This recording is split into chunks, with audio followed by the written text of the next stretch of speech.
जितना अच्छा मसलोगे ना इतना अच्छा रिजल्ट आएगा। तो अगर मेरे बालों में यहां चमक नजर आ रही है मतलब मेरा एंड रिजल्ट में चमक होगी, अगर यहां चमक नहीं है चमक नहीं आएगी।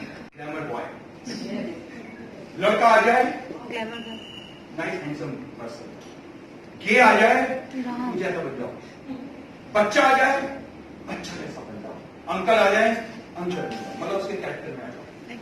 जिस कैरेक्टर में आ जाओगे ना क्लाइंट आपको अपना जैसा समझेगा। तो बच्चा आया बच्चा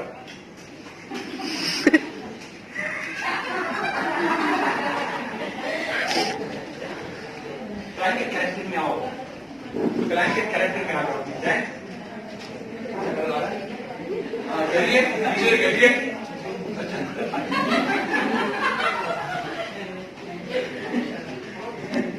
तो मैंने क्या किया सुनो, मैंने बनाई पीछे की लाइन है ना, मैंने बनाई साइड की लाइन, मैंने बनाई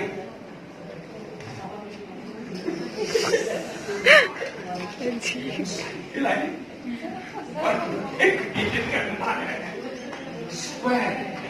देखा फूक लगाया अच्छा होगी।